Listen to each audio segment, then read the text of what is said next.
go. Good answer. Siri says yes. Well, welcome all. Ben, do you want to go over the Zoom procedures for us here? Sure can. We have one participant will be representing one of the applicants tonight. He is online, so he doesn't need to remember the stars, but Eric, I will allow you to talk here when this agenda item comes up and say, Mr. Chairman, that you have the freedom to consider moving the city up. That's the first step.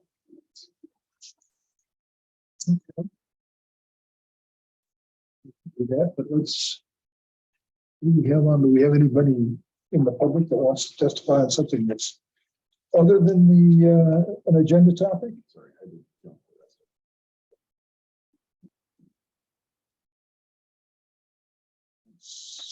of Not seeing anybody for public comment. Nope. Okay, we've got a couple of sets of minutes here to approve.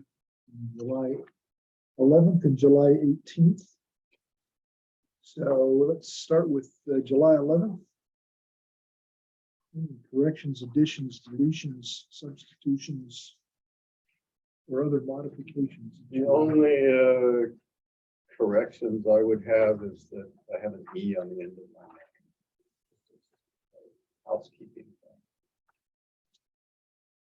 Okay.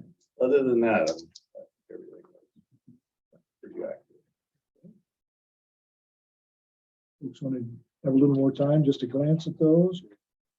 Are we ready for a motion?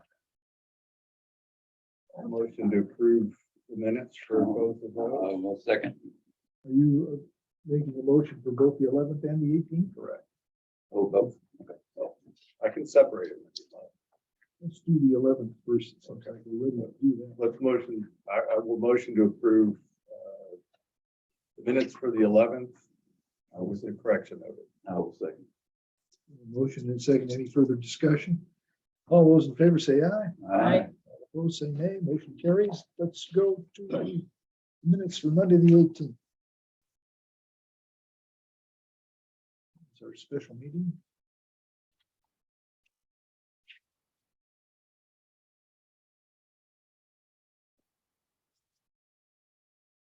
Got your name right on this one. They did.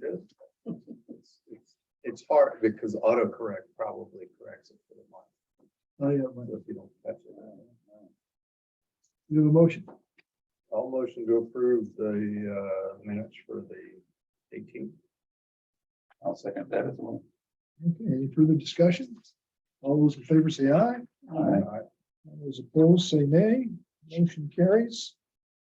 So we want to go to the wastewater treatment plant. Conditional use, sort of amending our agenda here. Do that one first. Yeah. Do the wastewater treatment plant first. I think so. If there's no objection. No, I just need to make a statement though, I think. I need to declare a potential conflict of interest in that Public Works Director Carolyn Surek is my stepdaughter. I have had no ex parte conversations with Carolyn about this proposal, and my knowledge of the proposal is what I see in the record provided to me by the city. And I think I can make a decision based on the code, but if anybody wanted to challenge that or was concerned about that, I could recuse myself from that vote if there was any concern. Thanks, Sharon. I have no concerns, August. I have one. Davey, yeah, Bye. no concerns. Any concern in the audience? Okay, okay. I think you're good to go. Okay. Offer that to Eric representing the applicant also, but let's do it as a suite here. So this is a quasi judicial permit. You are asked to act like a judge, and in order to do so, you need to be fair and impartial. So just like Mr. Hales did, we'll ask you if you've had any ex parte communications. If so, just declare the content of those communications, whether you believe it bias you in one way or the other. Also ask if you have any financial interest in the outcome of the decision, one way or the other. or if there's anything else about the applicant or the proposal that would impede your ability to be fair and impartial in making a decision on this proposal. I'll throw all three of those out to you for you to answer. Let's just go around the table. I have no bias on all three of those. Same here, no ex parte communications. None there. Same for me also. Make that unanimous. I have no financial interest or ex parte contact or any other factors. So we're good to move ahead on this particular topic. All right, I will just briefly introduce things here. So the zoning code has restrictions on what the city does in the public use and recreation district, as well as the county. Building additions of more than 500 square feet trigger review by the planning commission. We do have a proposed building that would be over 1,000 square feet in this lower building and some of the equipment to go in. Treatment plant expansion. So you have been presented starting on page 40 of the packet, 38 of the packet.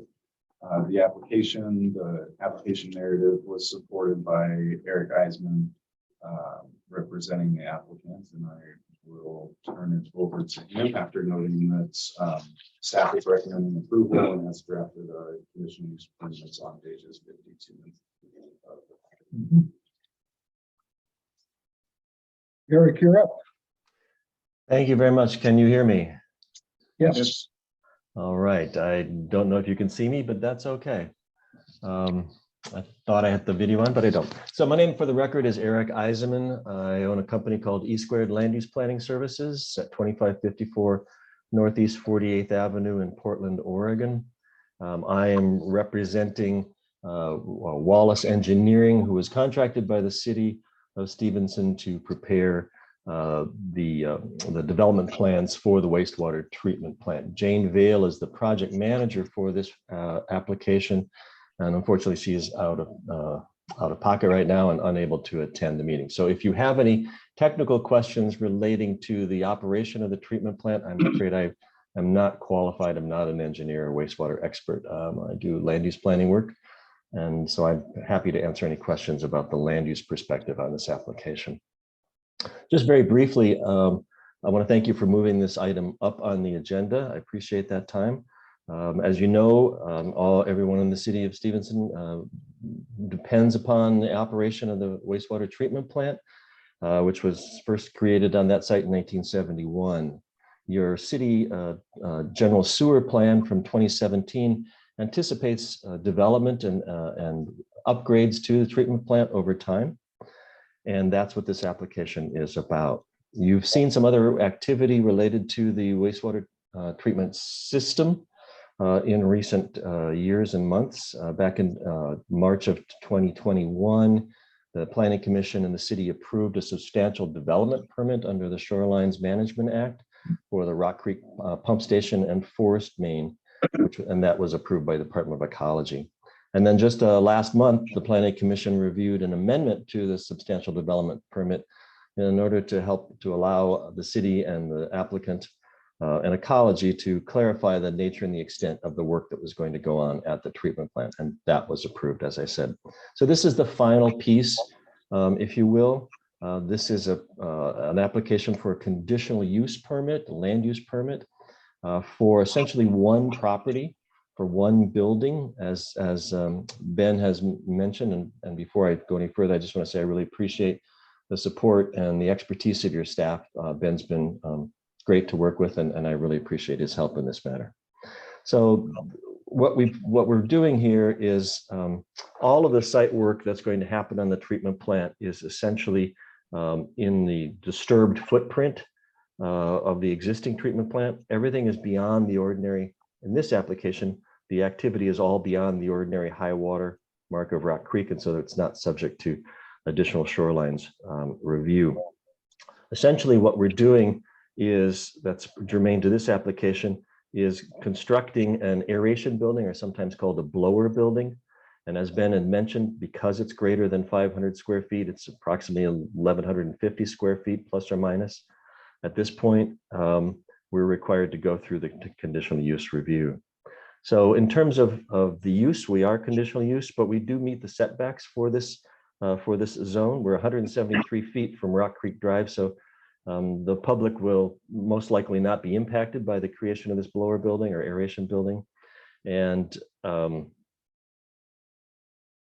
we met all of the other standards for the zone itself. I don't want to belabor it. You've read the application, hopefully, and you've seen that we've provided a fairly detailed analysis. We concur with the staff's conditions of approval, findings of fact, and conclusions of law, and endorse the staff report and are open to any questions related to land use planning that you might have. Thank you. Thank you, Eric. Other questions?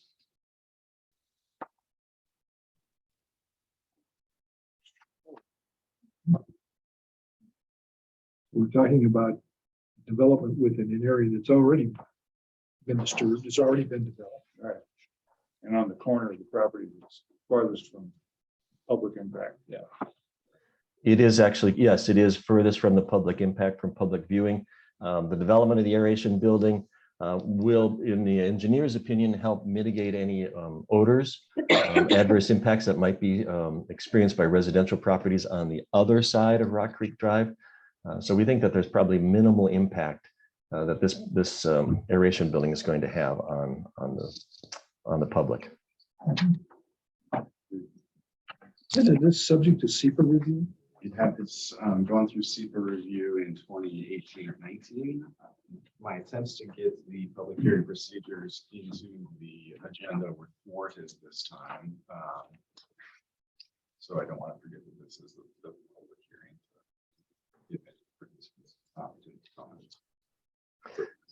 So yes, we've been through SEPA and we've also been through the Shorelines review. So I think that the project has been vetted by the applicable environmental regulations for this kind of an activity. Okay, well, let's open the, I guess, the more formal public hearing process here at 6:20. Do we have anybody who wishes to offer testimony on this particular project? We have gone through the quasi judicial disclosures already, so that is done. And the staff report, as well as the presentation by the applicant. There's no one, no public members here to testify on this particular opportunity. I will close the public hearing portion of this meeting at 6:22. So let's go to our additional comment and discussion and deliberations. In this phase, we cannot accept any further public comment about reopening that hearing. So, hearing is closed. What are your thoughts? You've seen the draft conditional use permit. Yeah, it's all the standards. I think it's been well put together and meets all the criteria that needs to be met. Pretty straightforward. I confess I've checked my email before Ben sent this out, so I only got a cursory look at it, so. There's not a detailed landscape plan, but there's just a mention that, you know, going to be appropriately planted with, you know, native species. And I don't think it needs a great deal more detail, but, you know, that would be something that, you know, there is periodic review. So for some reason, the landscaping is substandard, that could come up with the periodic review. It's a pretty heavily impacted site. Already, there were, on the shoreline aspects, there were landscaping and revegetation requirements within the shoreline substantial development permit. So looking on that side of the plant, we do have those provisions. But you're right, I didn't see anything in here within the certain formal plant boundary. Right. I don't think that's necessary, but I'm glad there's an opportunity to double check. So then what's our review interval on this? I know in the past, oftentimes we would set like a 1 or 2 year review interval, but And so it's proposed for a 2-year review interval, 2024, the October meeting, 2024. We schedule any of them issued within 2 years to be at the October meeting. That would be even year. This would fall into that year. Yeah, I see that. any further discussion? Are we ready for a motion on this one? I'll motion to approve the permit as applied. Second that. A motion and a second. Any further discussion? All those in favor, please say aye. Aye. Opposed, say nay.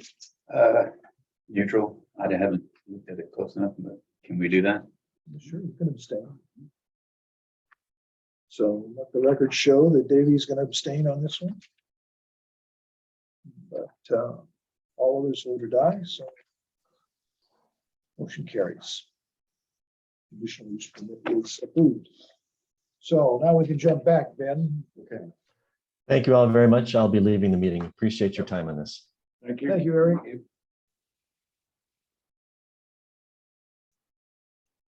Okay. Zoning interpretation. Zoning interpretation would be the appropriate one to get into here. The zoning code attempts to lay out what uses we might think would be appropriate in a zone, but it also acknowledges that we are unable to anticipate all potential future uses. And in those cases, it gives you the opportunity to interpret the code to see if had it been something that you considered when the code was originally adopted, whether it would have been allowed in the particular zone. If you believe that it would have been, then it would become a conditional use and subject to conditional use permit review. In your review of these, it can either be a conditional use. You could say that had we considered this use in the past and not wanted it, it could become a prohibited use in that zone. Or if it's just so integral to the operation of another use on the site, you can consider it an accessory use. You can't just permit it in a zone. That would take a full zoning amendment. In the R3 zone, professional office was a use that had been considered as likely appropriate, subject to conditional use permit reviews. And as the city got applications for salons in the past, they relied on that existing use category of professional office and considered a salon a similar impact. And so they permitted them under professional office instead of going through an interpretation process to consider its own type of use, something like a personal service, which is a zoning use category we have now, something we created in 2016. And so this is the first proposal. Well, you're being asked to determine if, whether personal services, salons, would be something that you would consider as appropriate within the R3 district. In here, I note that it has been permitted in the past in this district, just considered something else. This would be to clean that up a little bit, consider it a personal service, and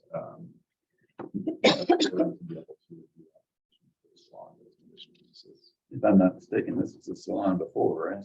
this is on a district-wide basis. And so there have been 3 past planning commission actions which have allowed salons in that district in the past. So one on Jefferson Street, 2 separate ones for the same location on Rock Creek Drive. But only under the R3 zoning? That is the only places you're being asked to look at right Okay. now, and it's also the only place where it has been permitted by Okay. the city. in the past. But it's a use outright. Or would be use outright. In the non-residential zones, basically, at this point. Commercial. In the commercial zone. Yeah. Right? And so you have a draft interpretation on page, 10 and 11, that goes into the specific criteria that you need to review. The first being that it's consistent with the purpose of the applicable district. And so in the R3 zone, it talks about residential uses being in close proximity to more urban uses, something like salon, and then it also requires one of two things to be true. That the use is expressly allowed in a less restrictive district. In this case, it is allowed in the C1 commercial district, or that it is of the same general character as other uses in this district, which I also advise is true on this. So that draft interpretation is there. Regardless the way this works, you make a decision tonight, and then the next time we go through the zoning code, a periodic review process, we'll move this forward for more full public comment. Well, I think this is a good call. I mean, I think salons have about the same impact on their neighbors as the other conditional uses that are already allowed in the zone, if I understand that right. You know, and maybe less in terms of noise impact on a neighbor than, say, a daycare. Because kids are noisier than salon customers, but just in terms of circulation and, you know, cars coming and going and that kind of thing, compared to a professional office or a government building, or even a daycare in terms of traffic, it's about the same as far as I can tell. So it seems to be the right call to say these are the same category in the same family of uses. Yeah, I think so too. There's adequate parking on Rock Creek, right? I mean, Well, I think, again, remember, this is a district-wide This is for any interpretation. we're parcel. doing. So if someone came in for a conditional use permit, that would be one of the things that we would look at as a condition on a permit. Yeah.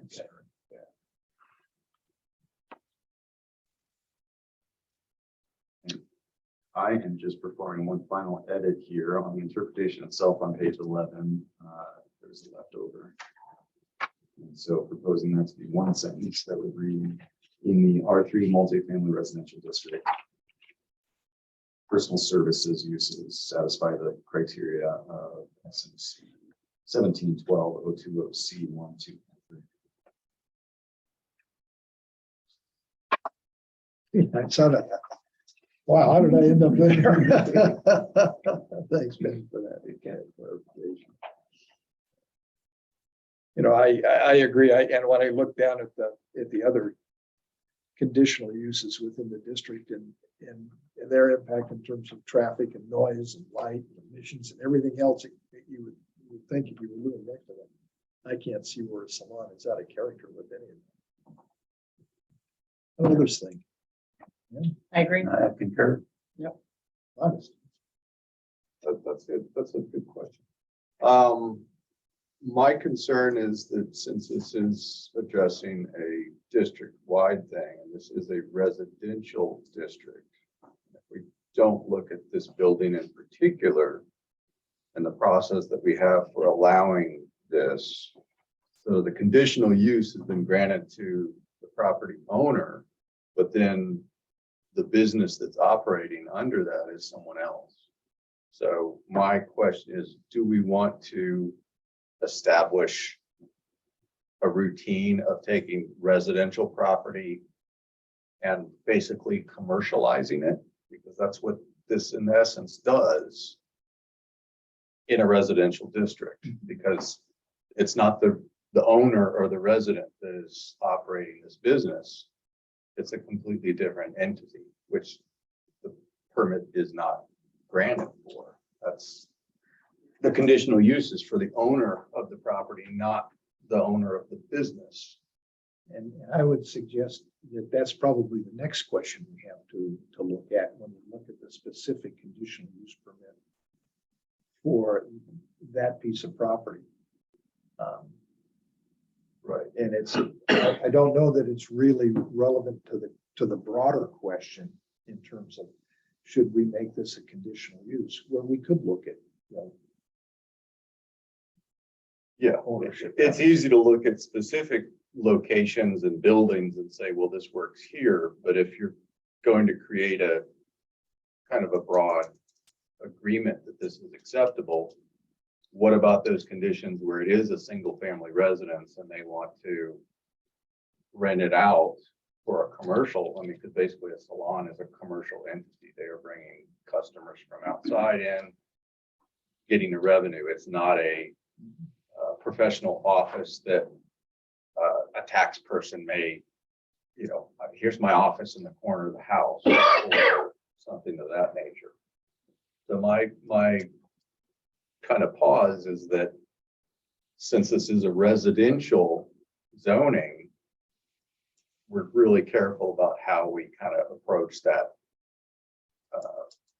transition into, you know, a commercial space. And there's previously in other cities, we had a RB designation, which was a residential business, which allowed for in these kind of transitional areas like this subject property is, to have that flexibility. But as soon as you got into the more definite restriction, you know, residential areas, that wouldn't apply anymore. And so it gave them the option of using some of those houses for small commercial entities and not have the restriction of it has to be owner occupied. Because I think in this district now, the assumption is that the owner who's applying for the exception lives there.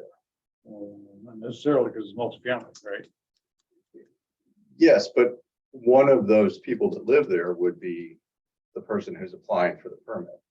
The renters are not getting the conditional use. So there is a residential, but I'm not sure that's, The conditional use has to be granted to the property owner, not Right. the renter.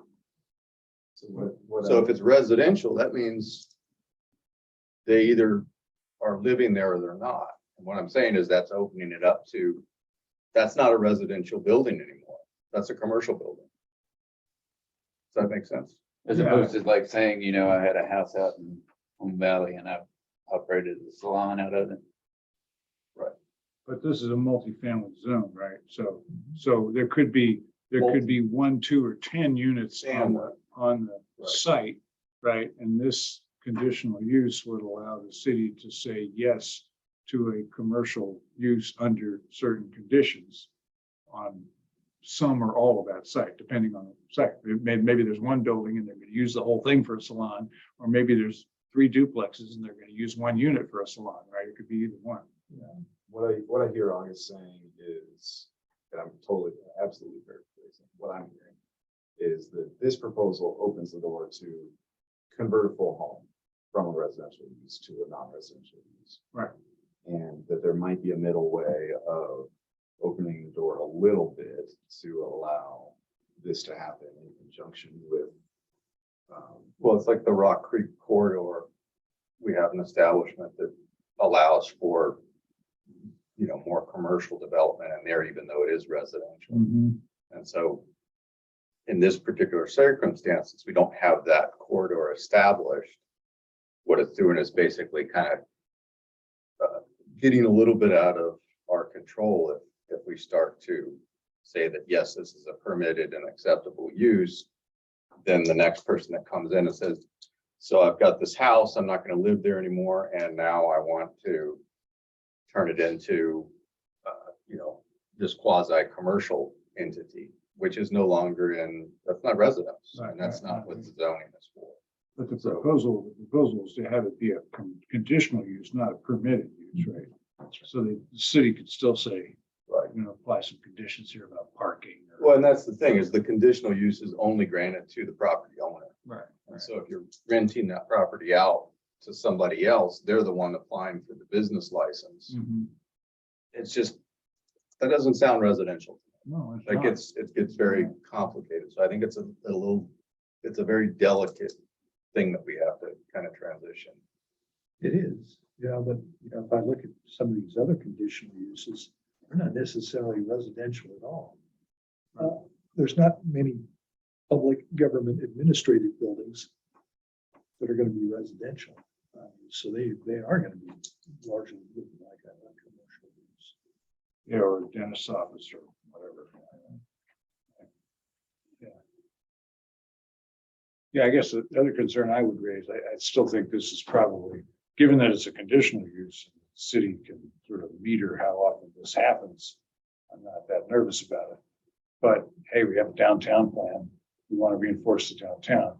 We don't want too many commercial uses leaking out of the downtown into other zones. Again, limited basis, sure, a daycare here, a salon there, a small amount of that is reasonable. Yeah. But I think The R3 is one of our biggest Got a lot districts. of- I mean, that's a lot of space. yeah, So it really kind of, and that's my pause, is that it opens the door to something that we can't then say, well, we accepted this one and we'll give that conditional use, but we're not going to do yours. And it starts to look like we're specifically making judgments, and that's not a good way to approach the planning of the zoning.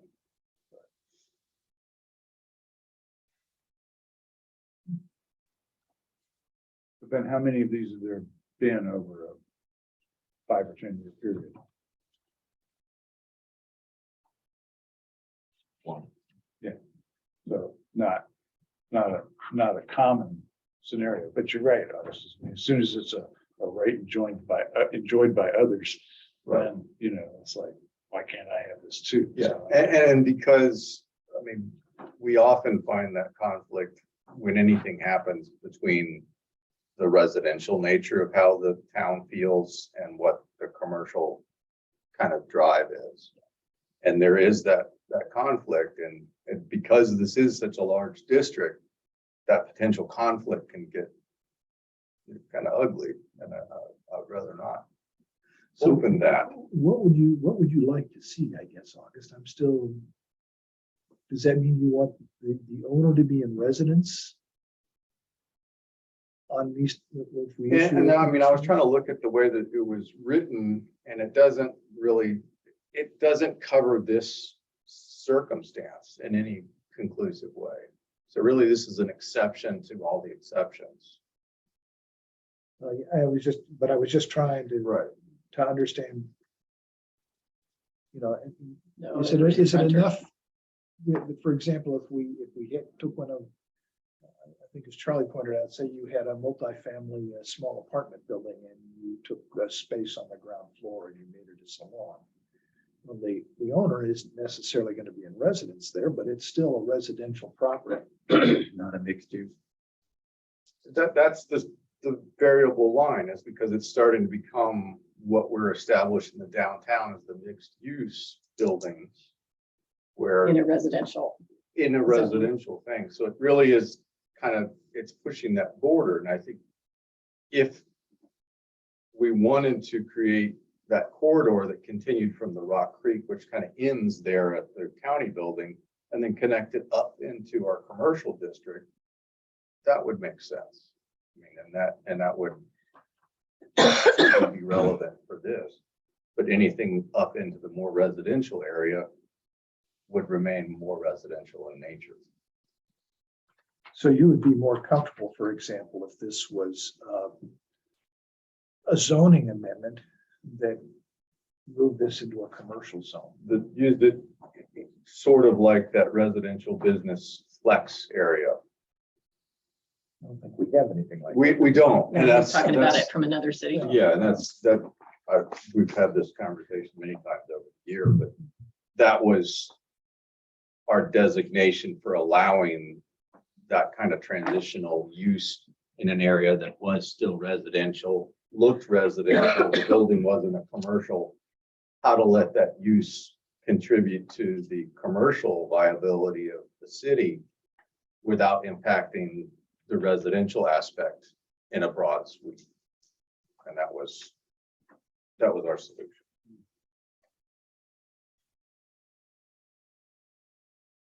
The way to get there, if you want to lay it out for consideration, would be to have this discussion and conclude that first guiding policy you can't make it a affirmative finding on that. The conversion of residential space to commercial space is not the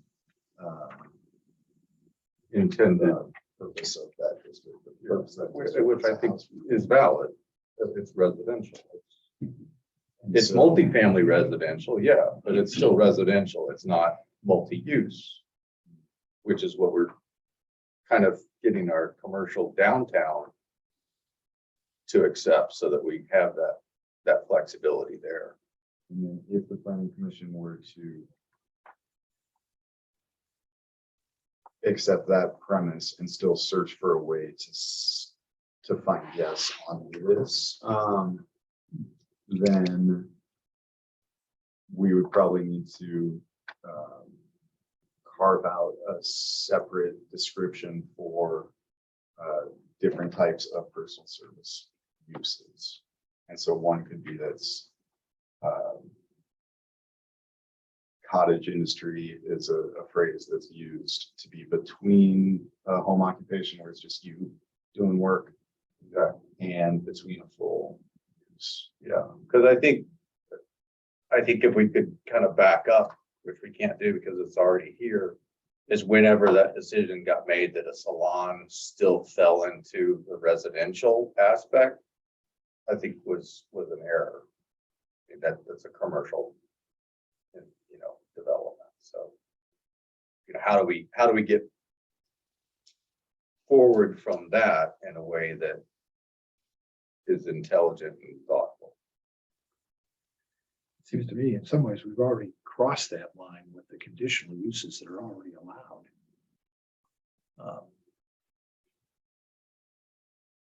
I mean, yeah, I'm sitting here looking at bed and breakfast hostel, professional office, family daycare home, a mini daycare, child daycare center, public government administration building, or a nursery. I mean, we've already sort of opened that door. Yeah, and a lot of those, I mean, would be site specific for the conditional use, and if they couldn't meet the requirements that we had, as far as like if it was a child daycare, you didn't have the yard, and it would create a adverse environment, then most likely it may not be accepted. So it's, the conditional uses are really a point specific conditional use for that property, for that owner, for that specific purpose. So why wouldn't that apply to this salon situation? Because we're talking about those being a conditional use. Because the salon, I think, doesn't fall into the same category that these other conditional uses do. How do you see them different? I think the salon is a commercial entity, like, if it was a home occupation or a smaller professional office where you didn't have, I mean, People coming and the going. current one already had restrictions on how many chairs and how many tanning booths were in there. And then the one picture, it already has exceeded the tanning booth requirement the city gave them. They said they could have one and they've got two. So we're already turning a blind eye to those boundaries that we already set. And so I don't want to continue to say, yeah, the next person that comes in will get,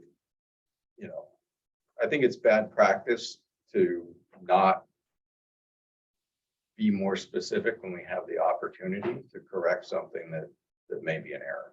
And I'm just saying that that's kind of the condition we're in now, is that we have the opportunity to do this the right way, or kind of just push it down the road and say, oh, we'll deal with this later. I don't like doing stuff.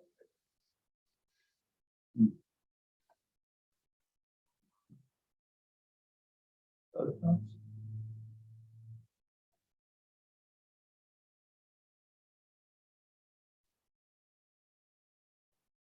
Can I ask a question?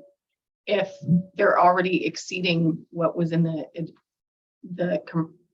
gosh, if only I could speak, the conditional use permit, who takes care of that? Who enforces that?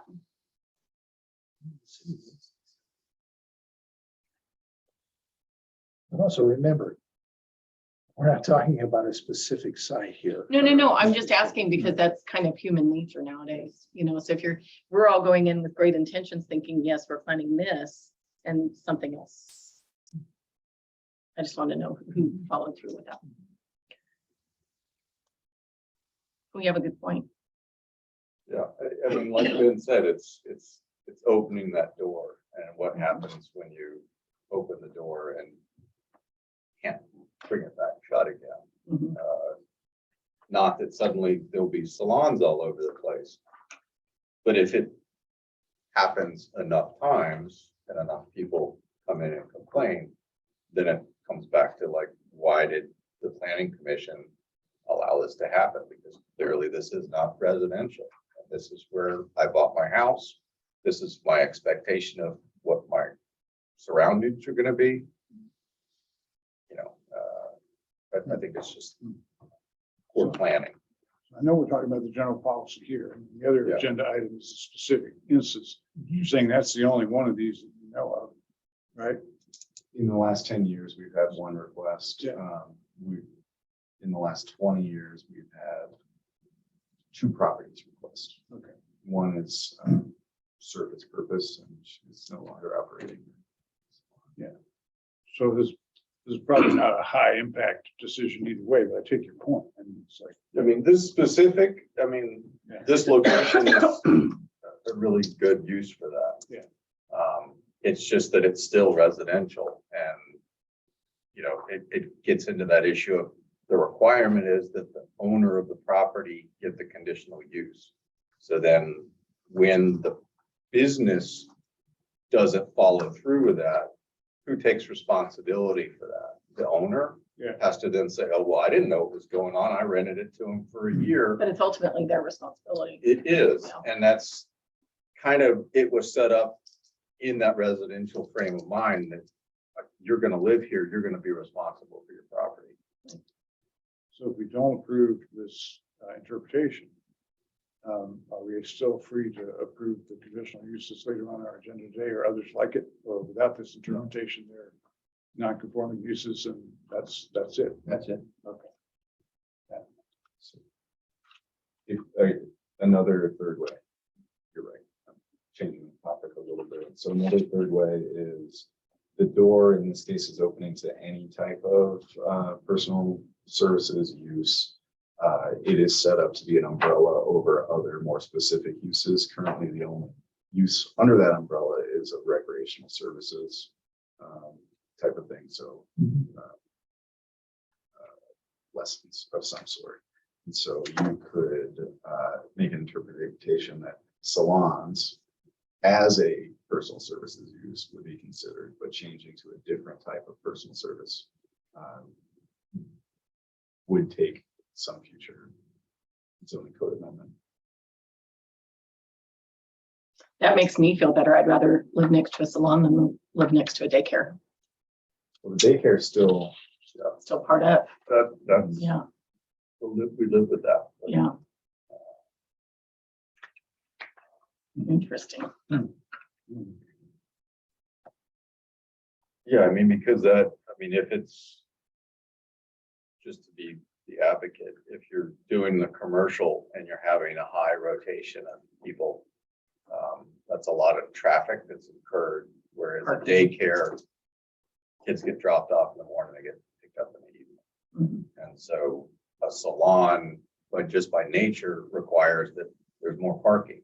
Mhm. And so if that specific site can't accommodate that, then that would be part of the consideration for approving or denying the conditional use. So we do have that in our pocket to use as a rationale for why we accepted one, but not another. I see where you're going with that. Yeah. Well, that's the nature of a conditional use.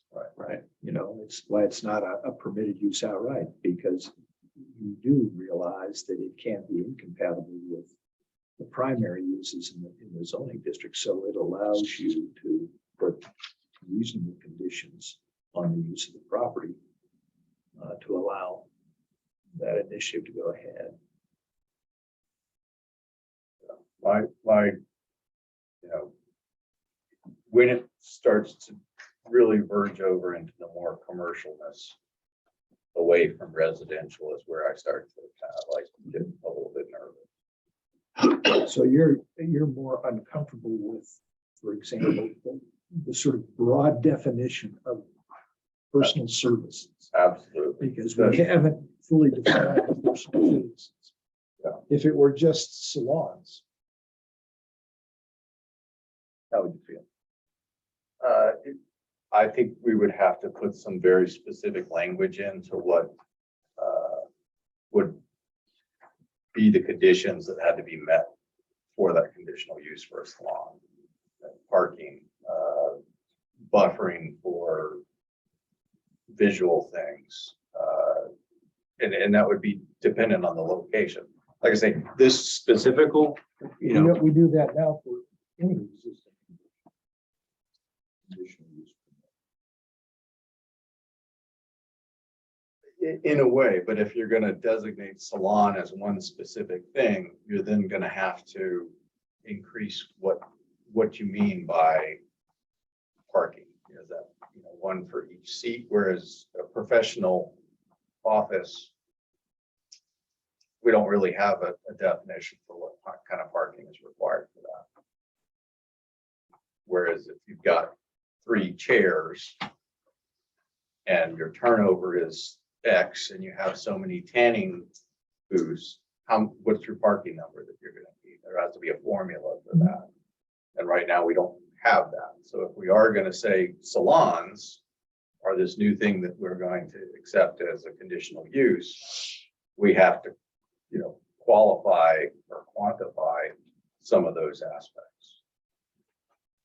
So you think we need specific design criteria rather than just looking at the site-specific conditions and the adjoining land uses, and coming up with what we feel as a commission is appropriate measures to help to ensure the compatibility of that use in the surrounding area? Yeah, I think that having those specific things that we can refer to and say, yes, check. You know, you've got your parking, you've got your buffering, you've met all of these criteria. We're going to allow a conditional use. Whereas if it's just very broad and, you know, it has to be really more specific individually, and the next person comes in and says, well, you accepted that, but you won't accept mine. Well, yeah, I think you'd have to have the findings of fact on any conditional use to support why you reach that decision in terms of protecting the broader interest within the district. So, you know, I think if someone comes in and says, well, you allowed X to do this and you're not allowing me to do that, we can go back and say, yes, and here's precisely why, and that's why that doesn't apply to you.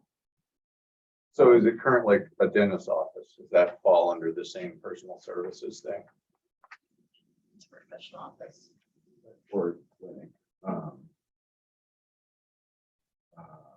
When I just looked at the American Planning Association's categorization of personal services, they list 2 examples, one being hair care and the other being laundry, which I take to be like a laundry pickup and folding and not a laundromat. Oh, no. So like doing laundry.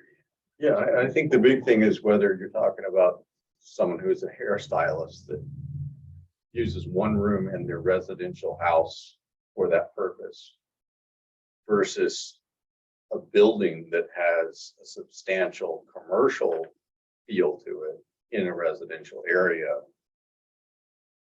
That's my conflict. To help process the decision making, I think I'd suggest doing a straw poll on that first criteria. So the use is consistent with the purpose of the applicable zoning district. And so starting with the blunt instrument and seeing what you as a collective think about whether personal services as a blunt instrument, which are described at the bottom of page 10, are consistent with the purpose of the zone, which is the next italicized text at the bottom. don't, if that's too blunt of a tool, then you can sharpen it to say, what about salons as a separate category underneath the personal services umbrella? Is that more appropriate within that? And if that's not sharp enough, then you can further sharpen it to be salon within an existing residence, something like that.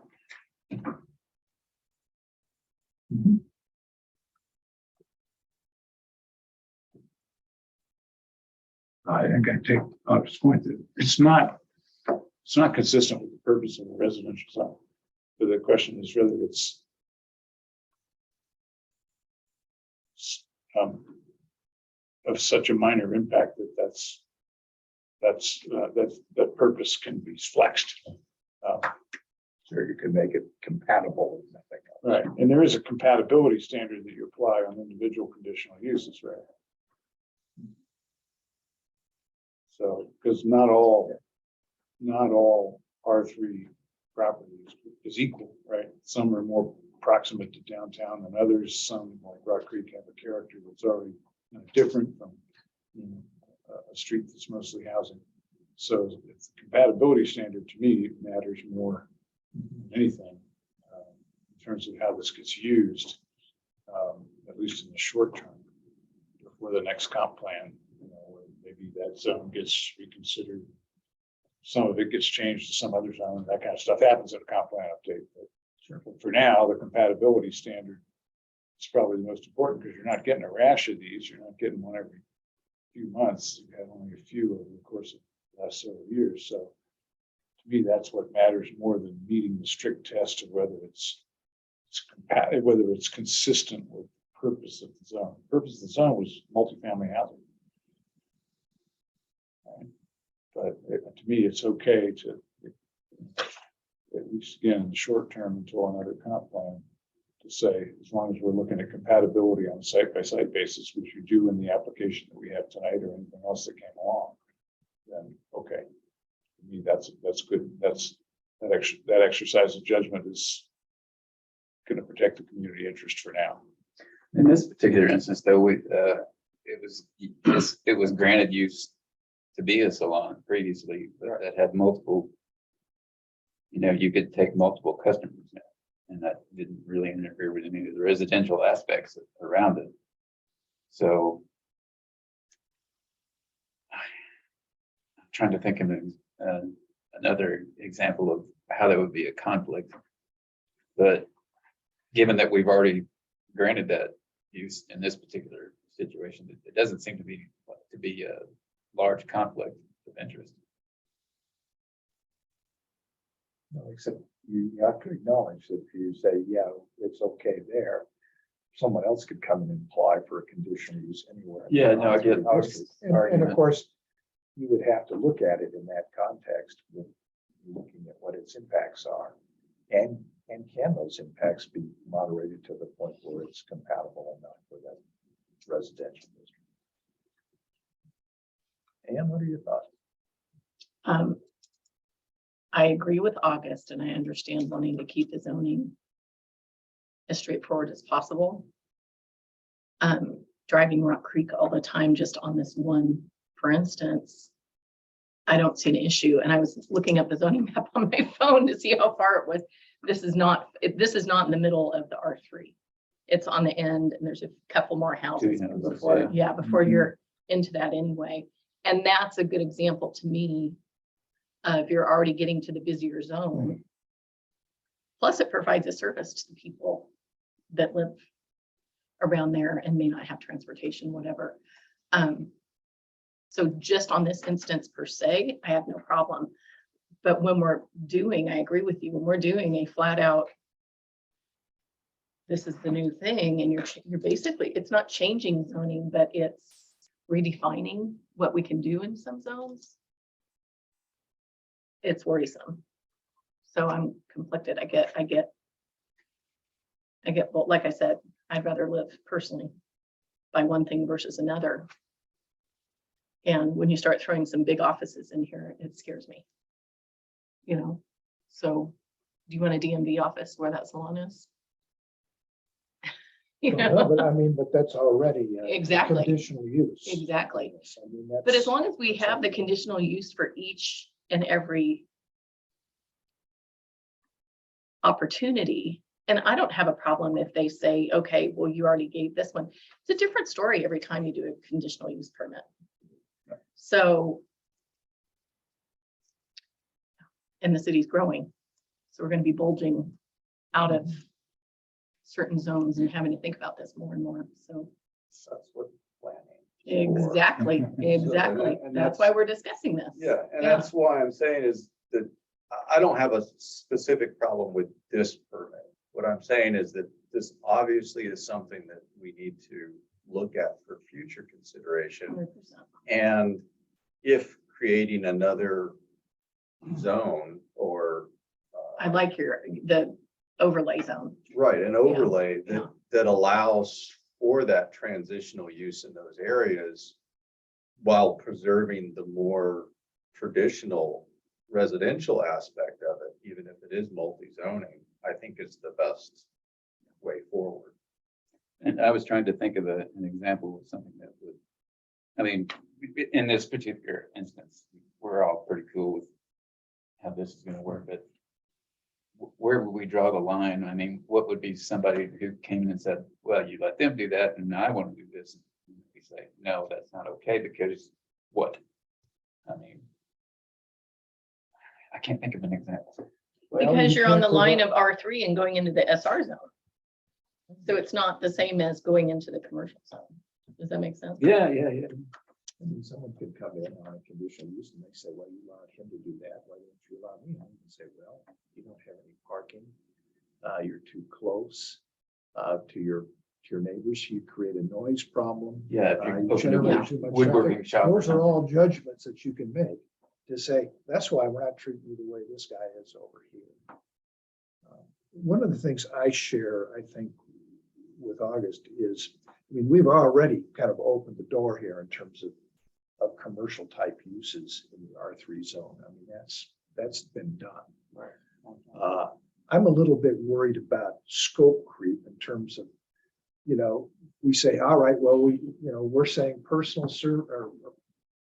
services. And we're looking at sort of at salons in this case, but someone comes in and says, well, yeah, I want to do personal service and here's something that's totally different. Because we really don't have a sharp definition of what personal services are. If we could go through this process and say, personal service, as a salon, narrow that focus, I'm okay with going ahead with that at this point in time. And I think the next time we go back and we start looking at the zoning update, we need to think about all these other commercial uses we're already allowing here as a conditional use. Right, and that's the kind of slippery thing with those vague doors that let things open is that, our intent is good and that we're trying to create an opportunity in the community.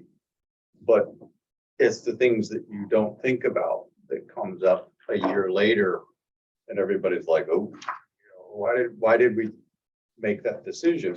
And I think that's just something we have to be mindful of. Yeah, if we can be focused, Ben, if we can focus this language just on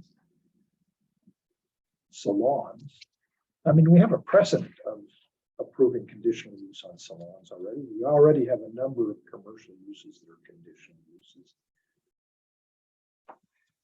Is there some way that we can, Yes, there is. I'm trying to figure that out.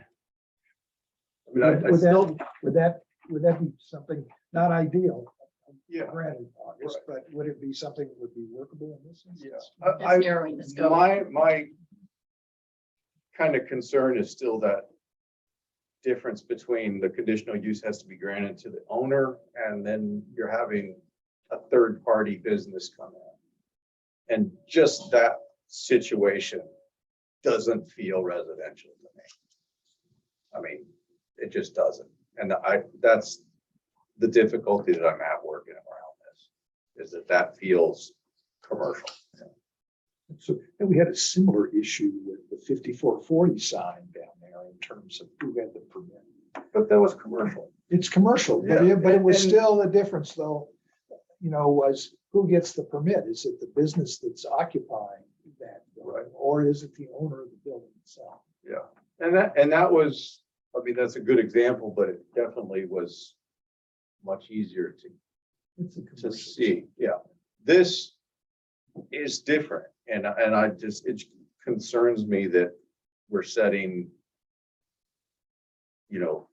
a situation that we're continuing to kind of, like you say, scope creep on what the commercial capacity is. Yeah. For the residential areas.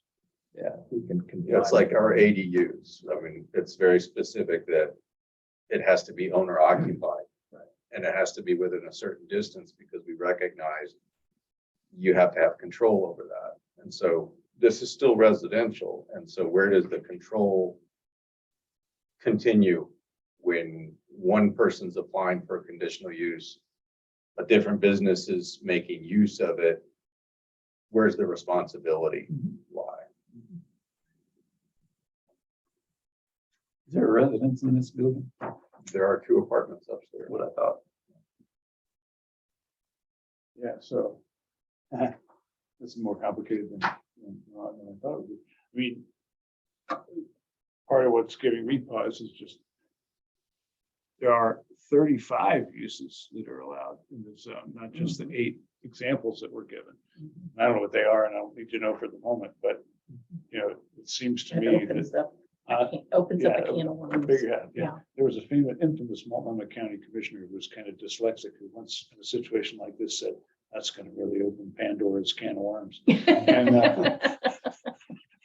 Okay, that works. What was that baseball guy? He always came up with those. Yeah, like he Mixed did them his all together. cases too, but he just got confused. But, it is kind of Pandora's can of worms when you think about 35 non-residential uses in a residential zone. I mean, getting ahead of ourselves, but at some point in the future, we may want to look at an area like Rock Creek or elsewhere adjacent to downtown and create another zone that allows a mixture. I think all of those exceptions were Band-Aids. Yeah, They right. got put So on. we probably all And wanna at have some a few- point, we gotta get out of the Band-Aid business. Exactly. Yeah, right. So, I think too, oftentimes we'll go through and you come up with, well, yeah, this use could be a conditional use. And when you're going through a broader update of an ordinance, yeah, but it doesn't come home to roost until someone walks in the door with a proposal and you're saying, why don't we let this become a conditional use? Mhm. yeah. Mhm. Although the heading on this draft is professional services salon. So I am.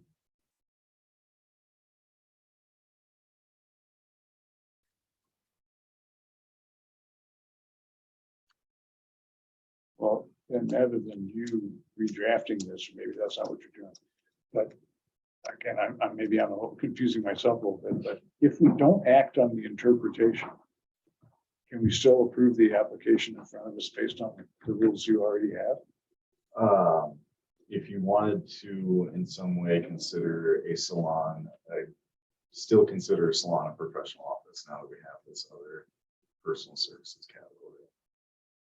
It could continue to be treated as a professional office. I don't think that solves anything for you. I mean, I know that's, Yeah, how do we define professional office? yeah, right. That's another one that's broad. Yeah, And that's already there. Yeah. that's already there.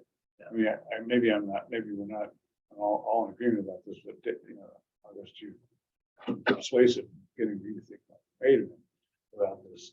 But I think we all also think that that maintaining the existing Band-Aid is not so bad, but creating the opportunity for a bunch of others is not something we Exactly. want to do. Yeah, I mean, we've already set the precedent of issuing conditional use permits for salons. Yeah. I mean, we've already done that. If we can limit that scope, as an interim measure, anyway, I think I that's. mean, I think for this specific one, without creating any extra thing and not defining salons as part of this, just saying we're going to grant this conditional use as a professional office, not get into any of those details right now, but let's revisit that in a much broader stance down the road so that we can maybe get rid of some of those 35 little exceptions and really kind of like, okay, in this area, we're going to allow this flex use. In this area, it's residential and it's going to stay multifamily residential. And then that gives everybody some clarity and a surety of what the future is going to be. Yeah, that's ideal that we think it would be better if we could get there. Yeah, and I mean, and that's what our job is Yeah, as the planning committee, is thinking 5 years ahead, not tomorrow or last year. Yeah, we start thinking about making sure there's enough land for housing, affordable housing and all the rest. Erosion of the housing zone, any of them, Becomes an issue. not in the community interest. Well, and you see a lot of these, such as the, the conditional use we may consider here later tonight. They are on that fringe of the commercial district, and it's that pressure. It's what you find in those sort of gray areas where zoning districts meet, whether it's R3 or R2 or R1 or suburban residential. How do you differentiate? Well, if I can do something in this district, why can't I do it in this district? And those generally aren't, most of those are focused in those marginal areas between those, those two districts. And, Well, that's what worked for us, was creating that RB district zoning, which allowed for that flexible use. Sure. And then it was a clear line. It was like, if you're over here, that's residential. I'm sorry, but if you want to open a business, find one of these other available. And it's not that we don't have available commercial space. We do have empty commercial space. So it's not like there's no other place that the salon could go. And to start encroaching on, well, we're just going to move it up into the residential area because it's easy.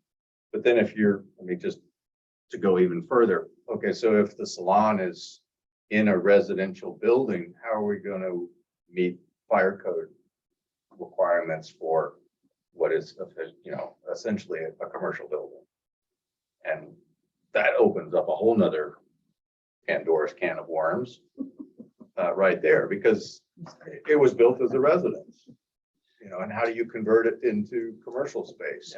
and that was one of the conditions in the original conditional use permit, was inspection and certification by the fire officials. Yeah. So, and I like the idea of an overlay zone in those transitional areas, that are moving from one district to the other over time.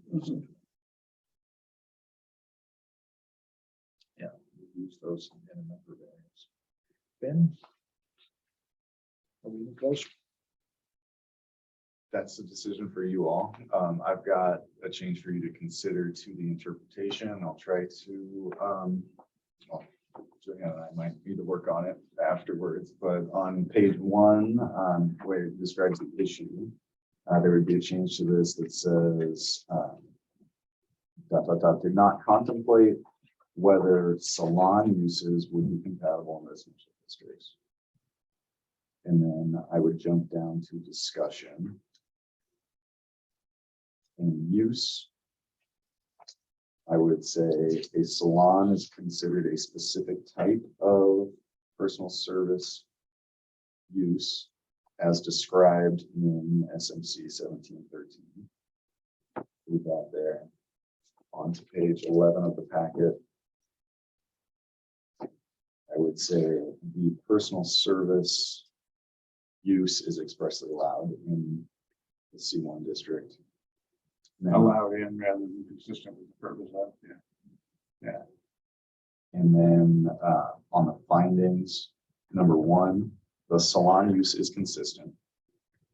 Number two, broadly, personal service uses are expressly allowed. Number three would be salon uses are of the same general character. And number four would be salon uses are not being considered as an accessory. And so what the effect of that would have when this gets put together as amendments to the zoning code, just referencing the table on page 12 now, where you have personal service uses as the high level category, and then underneath of that currently there's only recreational services. There would be another line for salons, and that would only appear in the R3 district. Under finding one, would you see that one again? From the beginning? Finding number one would be the salon use is consistent with the purpose. Of the salon? Instead of personal services. So then the door is only open as far as salon. It's not open as far as a diaper laundry service. Would you change the interpretation that just got changed from self-storage unit to personal services or to salon? Would you say salon use as a conditional use is consistent? Good. I'd feel more comfortable with that. Mhm.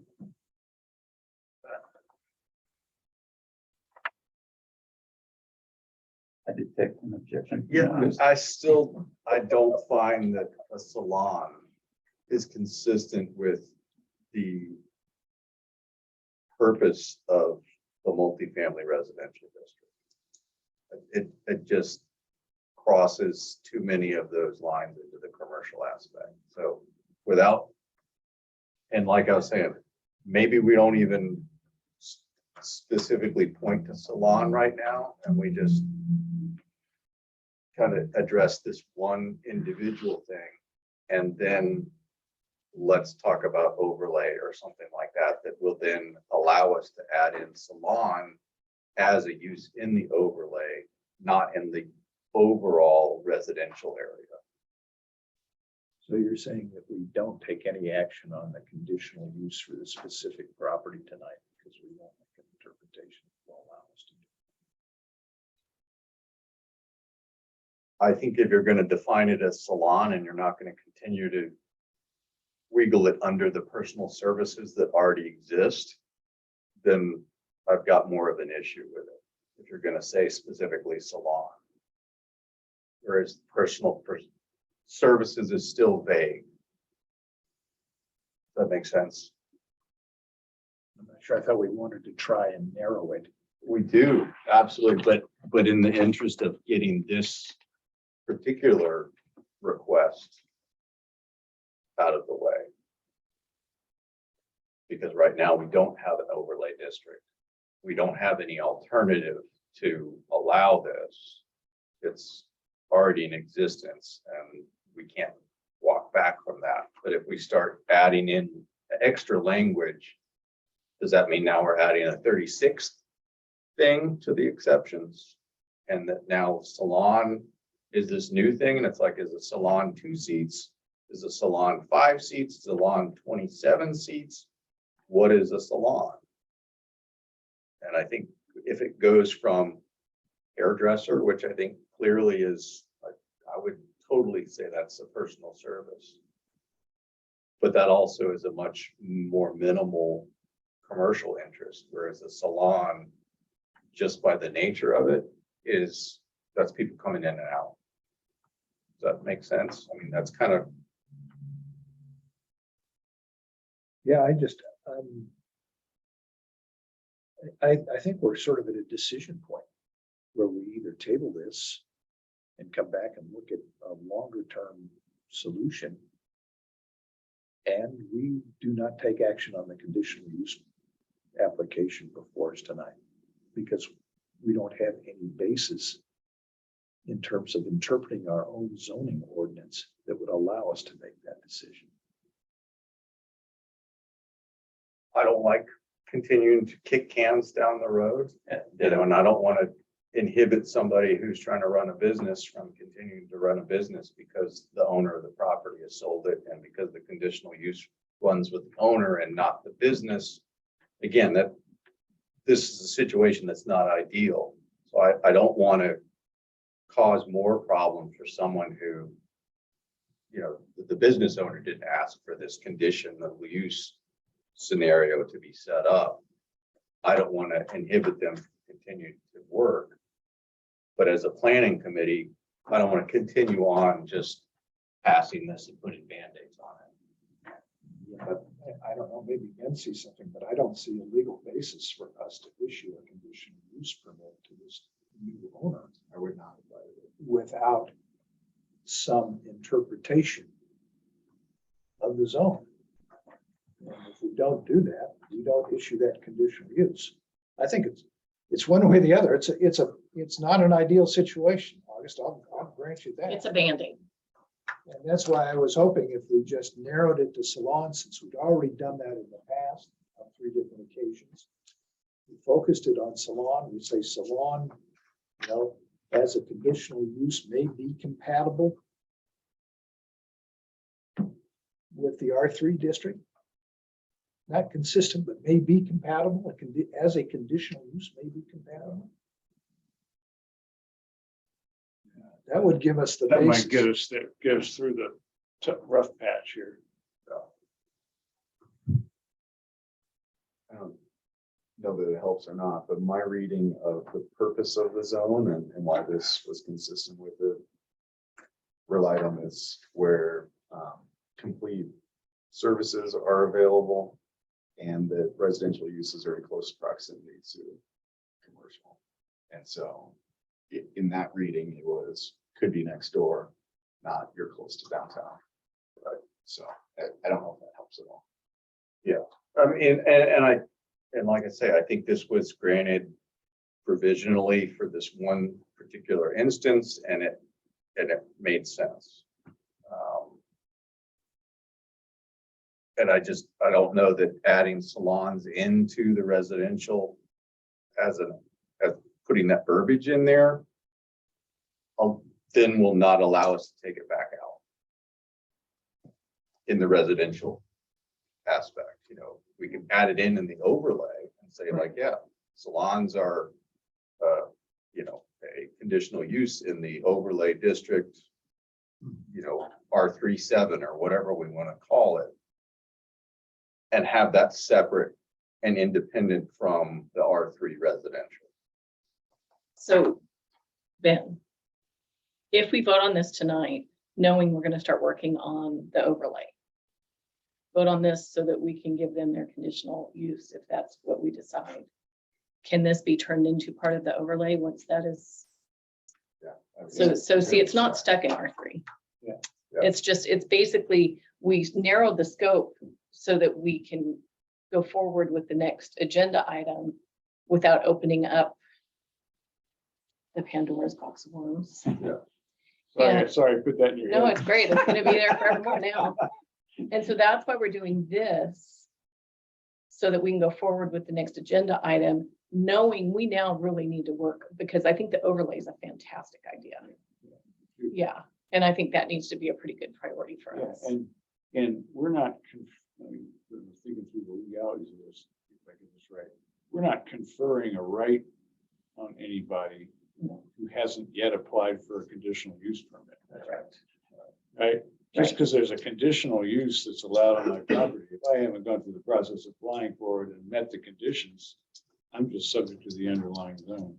So, So furthermore, if you were in an area that didn't fall within the overlay and the zoning were to change to exclude salon from that, you would become a non-conforming use. And once that salon goes away, it wouldn't be allowed to be reused. So, Right.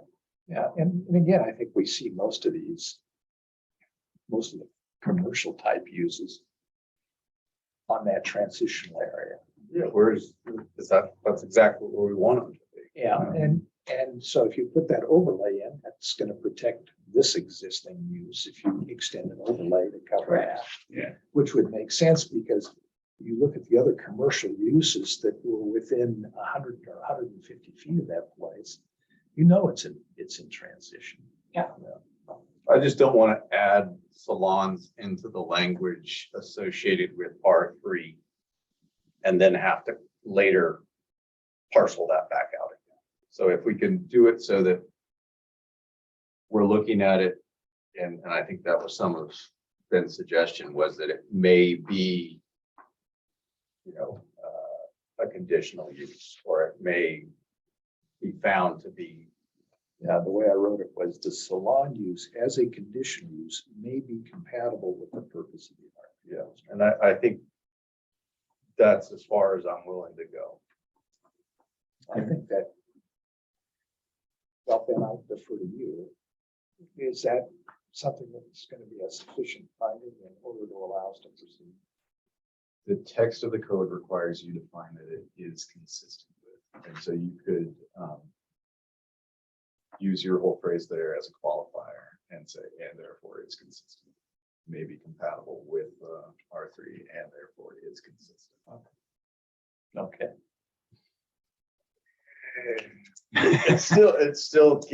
It's attaching it very heavily back into the R3, because if we're finding that in this condition, we're accepting it as part of the R3, how then do we say, okay, so we've created this overlay and we prefer these over here, but we allowed this to happen in an R3. The next person says, well, I'm in R3.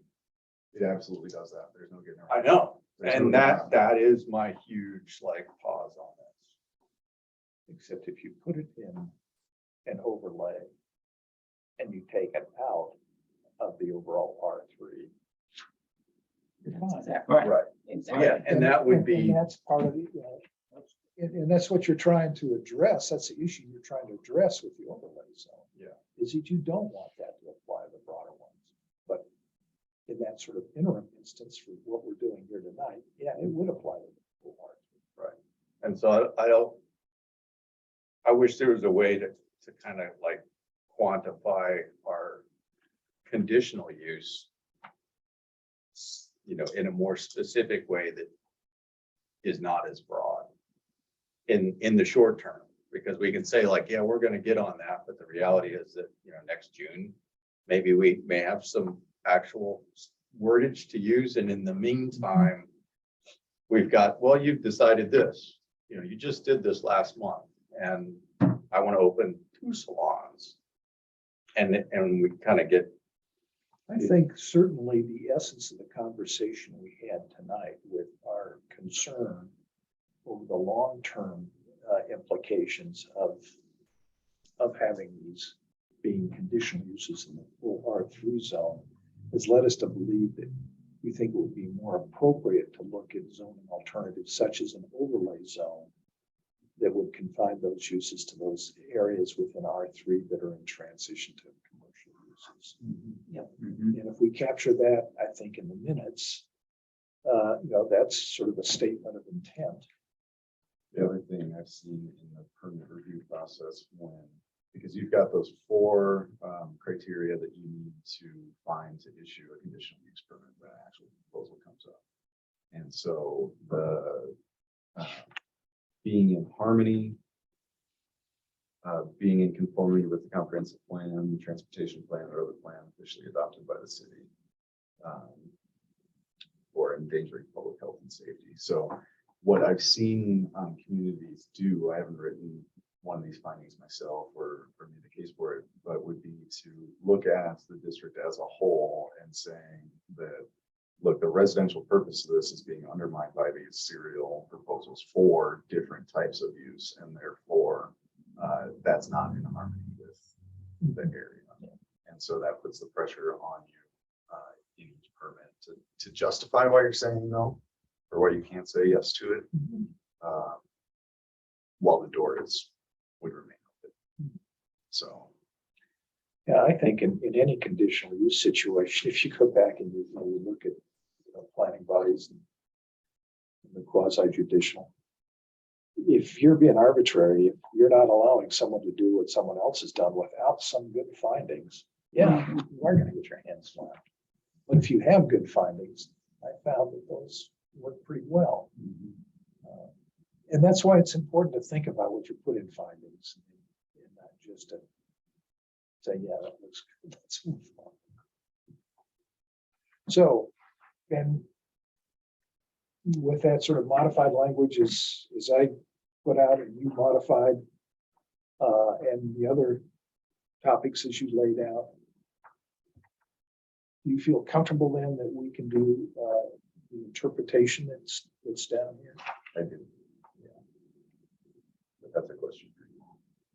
Well, I'm looking Yes, at, you know, From this side, it from the sort of the administrative side. makes the required findings. And gives us a path forward. So can we proceed? Yeah, based on that revision. Yogi Berra. Yogi Berra. Deja vu all over again. Do I have a motion? I need to write all these down. Move approval as amended. Is that the appropriate motion? I think we could do it that way, yes. Gives A us- second. We have a motion and a second. Any further discussion? Can we run through the language for those four things Sure. one more time, just Yeah. for my ease of mind? So on the findings, starting with number one, the salon use as a conditional use may be compatible with and therefore is consistent with the purpose of the R3 multifamily residential district. It's one. That's one. Number two would be to. You had conditional in that?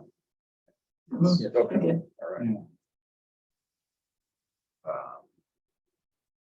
Two, we could just strike altogether. If we kept it, it would say broadly, personal services uses are expressly allowed in a less restrictive district than the R3 district. The third one would change to salon uses are of the same general character as the principal and conditional uses authorized in the R3 district. And four would be salon uses are not being considered as customary and incidental to other uses of the property. So you want to strike two? I like striking too. I do too. Yeah. I think it doesn't really add any value. No, it doesn't. And then the interpretation changes to in the R3 multifamily residential district. Salon uses satisfy the criteria of SMC 1712-020C1 and 3. You said salon use as a conditional use permit, As a conditional use. not just salon use. As a conditional use there too. Okay. Yeah. You said that at one point because I wrote it You down did up above, yeah. in the SRC. And number one, that was. Yeah, just keeping it. Okay. I'll move approval on that language as amended. And I second that. Friendly amendment there. You okay, August? I'm good. The conditional is pivotal. Yeah. That's a key word. Okay, any further discussion? All those in favor say aye. Aye. Opposed, say nay. Motion carries. And I think, well, Ben, when we get to the end of the meeting, I think we as a planning commission don't want to lose track of these types of issues. And I think we need a good work plan. And Ben and I have talked about, with the city's sort of strategic planning going on, that we need to sit down as a planning commission and say, what's our work plan look like for the next year? And we had that earlier on, I just don't remember correctly. I think it's been pretty useful. Okay, now we can move on to conditional use permit. Application 2022-2.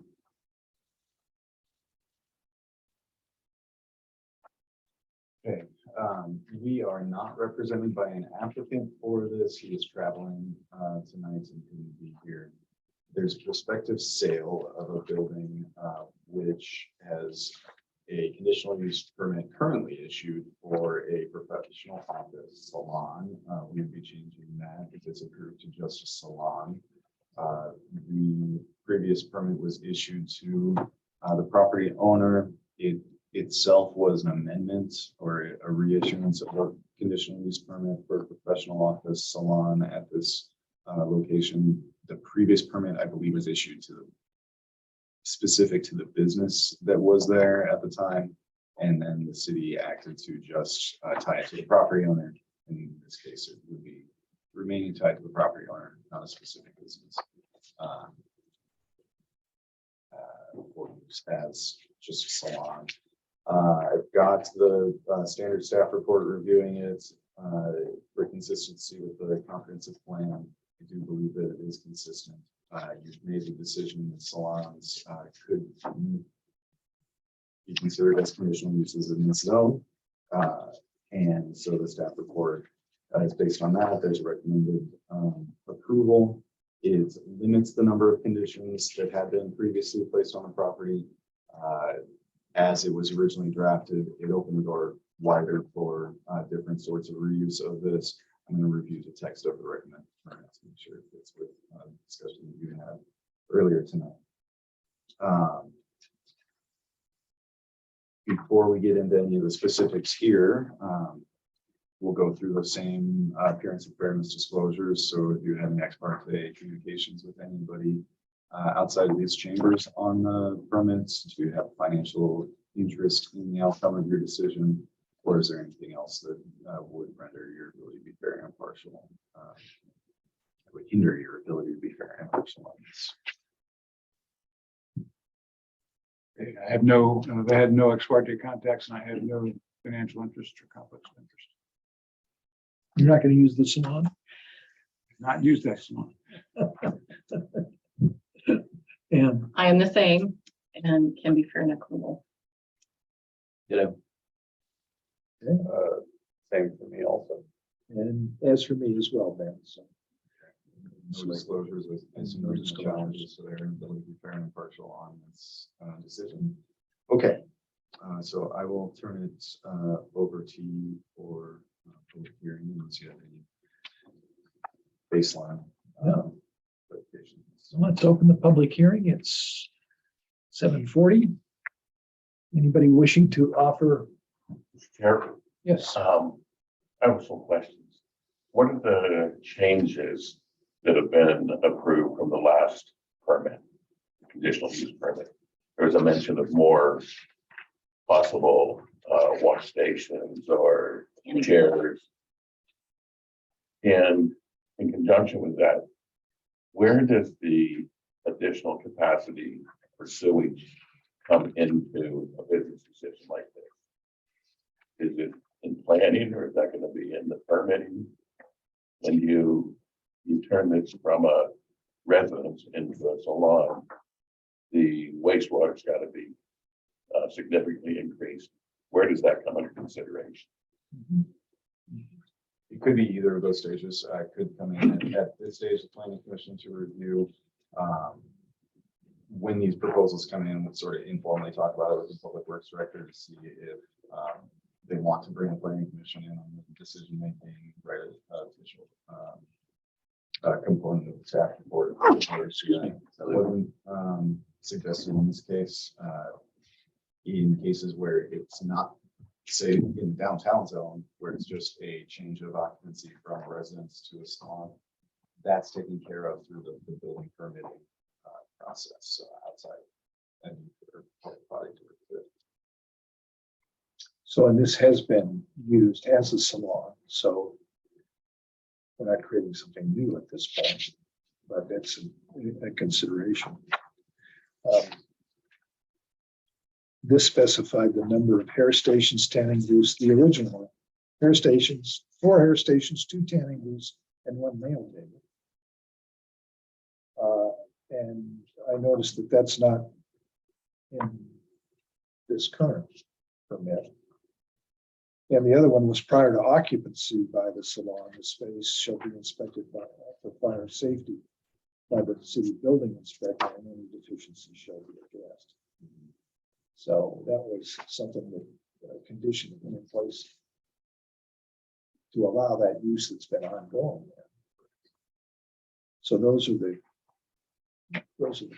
key things that are not carried over into the Right. current. And so in the second case, since it was tied to occupancy of it by the salon, or as a salon use, they had to go through the fire inspection review process. That is something that occurred for the property. And so I didn't feel like it was germane to have it happen again now, or I guess they had already satisfied that condition, so didn't need to place that on again. The limitation to specific number of tables or booths as drafted, this opened the door even wider for reuse of this space for other types of personal services if the salon was involved. And so hearing that you don't want to open the door that wide in the district generally, I'll be reviewing this, removing the authorization for personal services at large, tying it to salons, and then I think it's totally appropriate for the planning commission to consider whether that limitation to the number of tables is possible. What this one did that's different than that is that it limited it to the first floor of this building. And so there wouldn't be the ability to creep upstairs where the last one presumably would have if they still maintain a number of booths, tables. Yeah. So is Does that there, help? is there an increase then in capacity in the salon? The proposal doesn't involve that, but whether they're above the current limit, I don't know. Okay. And if capacity increases, is there a tie at all to parking in the area? We require that the proposed permit would require the same level of parking, same off-street parking requirements. Triggers for parking are the use and the square footage of the use. And so if it's the same square footage that's being used, that's not something. So if you double the intends to- number of hair stations, it wouldn't affect the parking. Not necessarily. Parking is based on the size of the use, the size of the space. Square footage of the space. 7 spaces now, right? Okay. Anything else? No. You wish to offer any public testimony on this? No, we don't. Thank you. Okay. Do we have anybody else been remotely? No, I don't see any hands. So with that, I will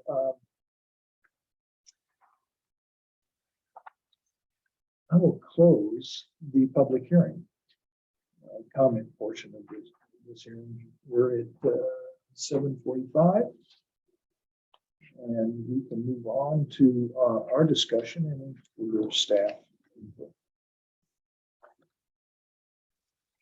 Thoughts? You can see the conditions of approval on page 15. You can see the conditions of approval in the package on page 37 for the original. I assume that's the original. I don't disagree with it at all, but I'm curious about why they mentioned about outdoor speakers. Yeah, that cut me off guard too. the salon that had moved in used to operate next to what's 5440 Brewing, and they had outdoor speakers there. And so they didn't want that to transfer into the residential area. Okay, So leave that behind in the commercial district. here's that condition. Hair salon does not need outdoor speakers. Not in Stevens. Indoor speakers are fine. I mean, they used to listen to music while they get their hair done.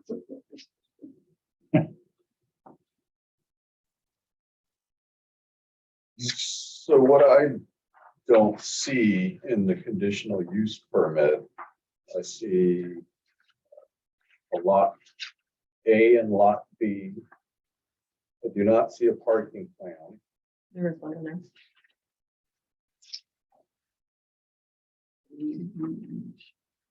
Parking diagram 27, page 27.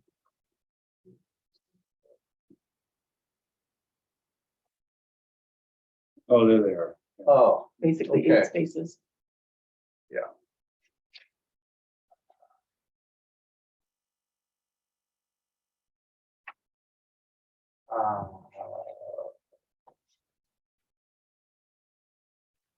And the parking is shared parking between the ground floor use and the apartments above.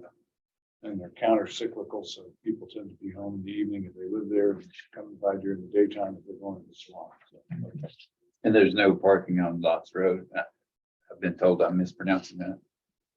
But on Rock Creek there is. there's not parking in front, right?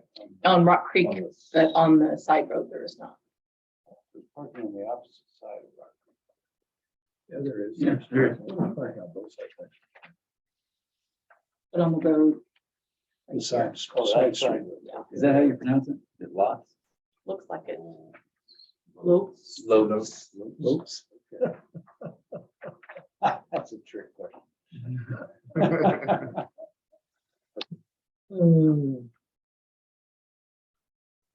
Are conditional use permits, do they ever have a time frame on them? Yes, this one will have. a review. Sure. That's what I thought. I wanted to make sure. So periodic review for this one would also occur at the October 20. Okay, perfect.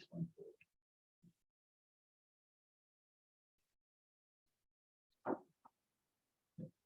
The conditions look solid.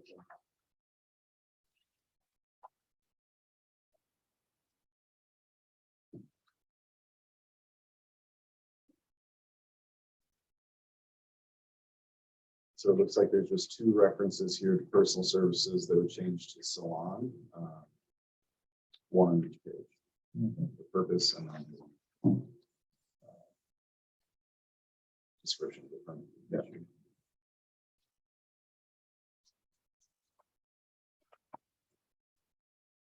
Your thoughts?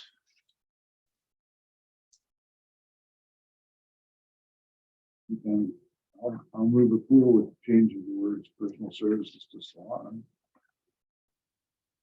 Do you have a second? Second, Thank you, Alex. Any further discussion?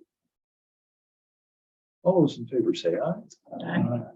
All those opposed say nay. Motion carries. Thank you all. And I, I appreciated the conversation we had tonight. I thought it was good. You know, it's, we oftentimes have a tendency to focus very narrowly. And I think that it's a good conversation. In terms of Well, boys, let's have them have it again. It'll happen again, but. Yeah. The more we But can. that's why we're here, I think. Plan for those. Yeah, exactly. I agree. That's Thank you. a stage for us to work on some of those things. Yes, yes, it does. So Ben, no thought of the month. You're just not thinking this month? No, I did develop one as we were meeting tonight, not on this issue, actually. It was on the first conditional use permit. So you all were familiar enough to say, hey, they already got this permit, and they got this other permit and that one, and now they're back again for more of the sewer treatment plants. In the mid-90s, there was a push at the statewide level to have a consolidated permit review process. So the highest level permits is reviewed at the same time as all the lower level permits. And so if we had gone through that process when we issued the shoreline permit for this project, it would have contained a review component for the conditional use. It would have contained review components for all the others. And then the city takes one action. And those applicants go forward and have full authority to build their project. Stevenson has never embraced that. It's unclear to me whether we're required to and have never embraced it, or whether we were too small or slow growing at the time. So it would just be at our option. But it's something that we could consider doing moving forward to streamline it for everybody. Well, I think it also could help reduce some of the transaction costs. It could shorten time because you're not doing sequential meetings for sequential permits. But also if you get down the line and you find one condition on one permit isn't lining up pretty well with something that you've previously done. Well, if you're doing them both at the same time, you could have that synchronicity, I would hope. So, yeah, I think that's. But then that also goes back to the level of effort that it takes to sort of put that package together.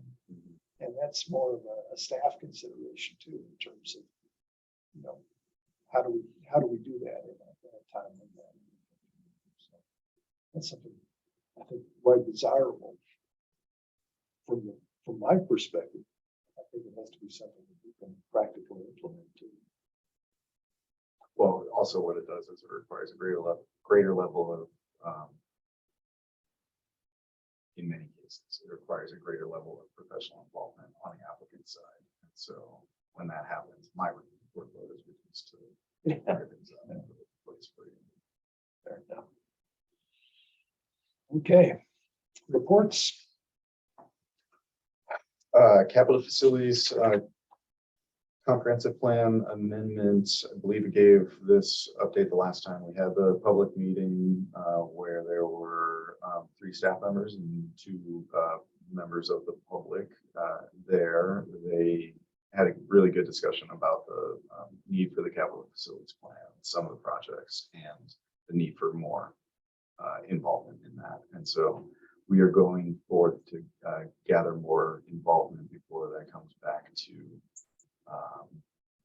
it will come back to you all at a public hearing and the city council at a public hearing for adoption of that.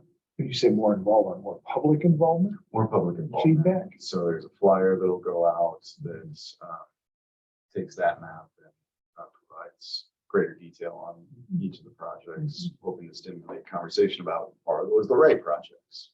Should other projects be in there? Or, priorities may be a little bit different. Also trying to reach out to some in a more targeted way to key communicators. People that might represent the public interest if asked directly instead of just, hey, we're having a meeting if you're interested. So we'll do that outreach. Sort of consistent with some of the conversations we had when we didn't get the turnout that Yes. we had hoped. So next month, I anticipate that we'll have something to report to you and potential public hearing for council recommendation. The Shoreline Public Access and Trail Plan, we're out to RFQ for that currently and expect submittals next Friday for that big look at where and how people will have access to Rock Creek, Rock Cove, and the Columbia River.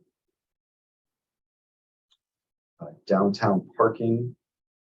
This is one that I think will come back to your agenda fairly soon. It's a city council priority to take action on the information we gathered for parking. We are currently gathering some final bits of information to give costs to the addition of public parking space supply. And so we've identified a range of projects that are on the simple end of just restriping here to make sure that you have only the 5 feet from a driveway and that you have all the spaces are uniform, 20-foot, 3-foot length and 15 feet from the intersection. We have all the barriers worked out. We're going to restripe and gain a spot. How much is that going to cost us? That's a simple project, a mid-range project of if we moved this fire hydrant over to be near the driveway, then that's going to take up the same 15 feet, 5 feet of the driveway, and we don't need to sacrifice parking space there. So what's the cost to do that hydrant move as a mid-level project? And then the high-level project of doing a municipal lot, what would be the anticipated cost of that? So take all that, we'll divide it by the number of parking spaces we would gain through all those projects and have a good estimate for what a parking space costs. And so at that stage, we intend to bring an ordinance forward for your consideration to allow people to buy out of the on-site parking requirement that we have. So you're required, if you build this new building, to have 1.5 per residence and so many per 100 square feet if you're a restaurant. you don't have room on that site, well, you can pay for 8 spaces and the city will use that money to increase the supply globally downtown through projects like we've done, I've estimated. So that's being the solution, or a solution to the parking problem that we've seen. And that parking problem has largely been characterized as the city's requirements for new development are too great. Balancing it with there's not enough parking available in my preferred blockades.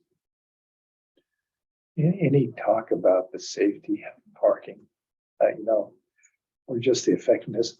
I have an example coming back into town the other day, where there's this guy in his big pickup truck and a trailer, and he's parked there, and you literally could not get around him. You had to stop until the oncoming traffic was clear and you could cross over the line. That's just one more example of car doors that get thrown open as you're going through town. The discussion has been sort of limited to slowing traffic down, either by law, reducing the speed limit, or through traffic calming to reduce speed. So How about parking time limits? been suggested. But no, I haven't heard anything close to a consensus on that. Really? Yeah. I know that John Mobley from A&J's has really urged the city to look at setting, 2-hour parking limits or something along that line in order to prevent the sort of long-term use of spaces. And I think it's a reason. And can we this fall talk about our work plan? Yes. So the intent is that the city council will wrap up their strategic plan, and we'll bring either the mayor or city council member or something to have that discussion about what they want to see accomplished in the next 3 to 5 years, and how they believe planning commission can help them do that. There's plenty to do. Priorities in my department have become parking, housing tools, and 2 others that I'm forgetting right now. But so very related to the things that you already talk about frequently.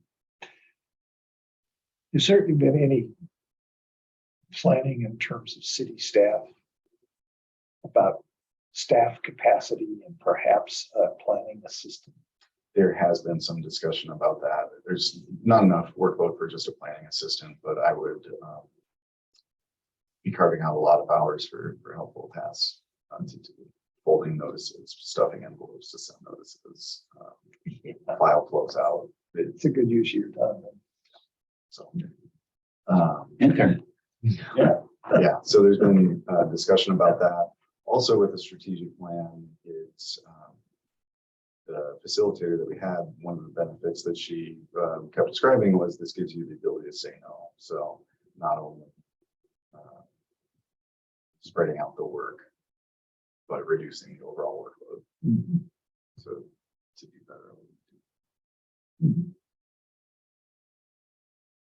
Sounds good. Other thoughts? Charlie? Personal, I obviously did not advance to the general. My Democratic opponent did, however, but I have already contacted the FEC and changed my status to 2024. So I will probably be back, barring some act of God or something.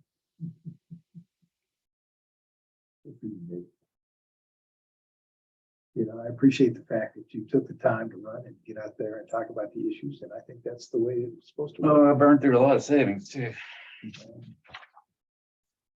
It shouldn't have to cost a lot of money to do that. That is the system we have. Well, updating my conditions with the FEC allows me to keep the donation button open for 2 years. So let's hope I avoid that. Anything else tonight? Motion to adjourn? We stand adjourned. All right. Thank What is squeaking above our heads? I heard it too. Yeah. You have something up there. No, No. it's, we're dealing with them right now. That's what Not I'm a like. mouse squeak or a mechanical squeak? No, it was a mouse squeak. Thank you. Mouse It was, squeak or a bat squeak? it could be a bat, but there's a squeak going on up there. And it started above his head and it came all the way over here. Mouse wings. Hmm. Yeah, Bats in our belfry. There you go with another one. Right up there with Pandora's can of worms. Sorry, that's why I may have used up my whole supply right there.